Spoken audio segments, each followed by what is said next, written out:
Halo teman-teman, selamat pagi semua. Perkenalkan, nama saya Rafael Dimas Haryono dari kelas 12 IPS 2, nomor absen 18. Pada kesempatan hari ini saya akan menceritakan sejarah singkat kemerdekaan Indonesia. Sebagai masyarakat Indonesia, pasti sudah tahu bahwa setiap tanggal 17 Agustus dijadikan sebagai Hari Kemerdekaan Indonesia, di mana Indonesia untuk pertama kalinya memerdekakan dirinya dari kejamnya penjajahan.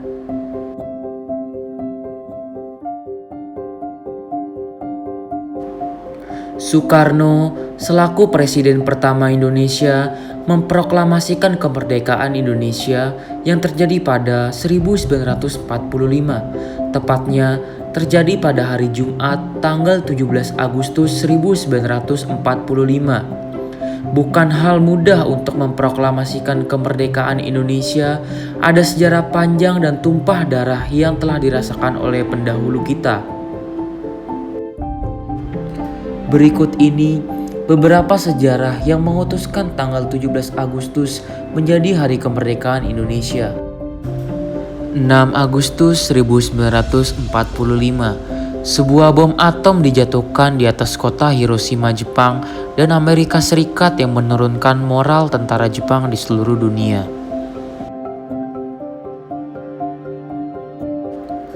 7 Agustus 1945, pada sidang BPUPKI, nama BPUPKI diganti menjadi PPKI. 9 Agustus 1945, Soekarno, Hatta, dan Rajiman Widodiningrat diterbangkan ke Vietnam untuk bertemu Marsekal Terauchi. Mereka juga dikabarkan bahwa pasukan Jepang sedang menuju kehancuran. 10 Agustus 1945. Sementara itu di Indonesia, Sultan Syahrir telah mendengar berita lewat radio bahwa Jepang telah menyerah terhadap sekutu. Sultan Syahrir juga memberitahukan kepada Khairul Anwar tentang jatuhnya bom atom di Nagasaki dan Jepang telah menerima ultimatum dari sekutu untuk menyerah. 11 Agustus 1945, Jepang melalui Marsekal Terauchi di Dalat, Vietnam, mengatakan kepada Soekarno, Hatta, dan Rajiman bahwa proklamasi kemerdekaan Indonesia dapat dilaksanakan dalam beberapa hari. 14 Agustus 1945, saat Soekarno, Hatta, dan Rajiman kembali ke tanah air dari Dalat 200 km di sebelah timur laut dari Saigon, Syahrir mendesak agar Soekarno segera memproklamasikan kemerdekaan karena menganggap pertemuan di Dalat sebagai tipu busuk Jepang. 15 Agustus 1945, Jepang menyerah kepada sekutu. Angkatan Laut Tentara Jepang masih berkuasa di Indonesia karena Jepang telah berjanji akan mengembalikan kekuasaan Indonesia ke tangan Belanda. Soekarno dan Hatta bersama Subarjo kemudian ke kantor Laksana Maeda di Jalan Imam Bonjol.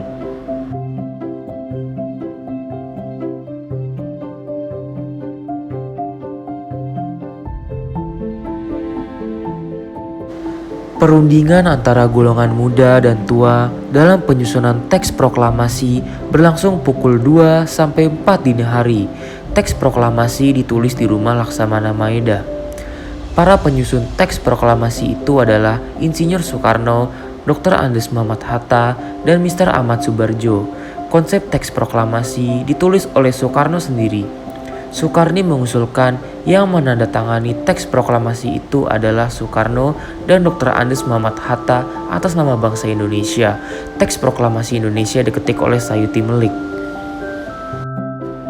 17 Agustus 1945, pagi harinya, di kediaman Soekarno, Jalan Pegangsaan Timur nomor 56, pada pukul 10 pembacaan teks proklamasi pun dilakukan.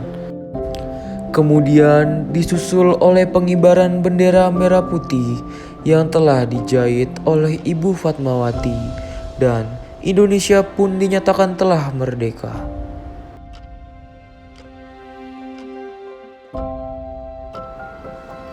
Oke, selanjutnya saya akan membahas atau menjelaskan tentang makna yang telah dari video saya yang telah buat.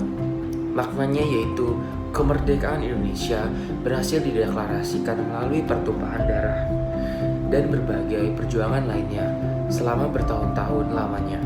Bangsa Indonesia terjebak dalam ruang penjajahan yang membuat masyarakatnya menjadi tidak terbuka atau tidak mendapatkan kebebasan. Padahal, setiap negara di dunia berhak untuk mendapatkan kebebasan. Selain itu, sebuah negara merdeka bisa meningkatkan taraf kecerdasan masyarakatnya. Karena makna kemerdekaan bagi bangsa Indonesia sangatlah berarti. Makna kemerdekaan bagi bangsa Indonesia adalah bebas dari penjajah dan bisa menentukan nasib negerinya sendiri.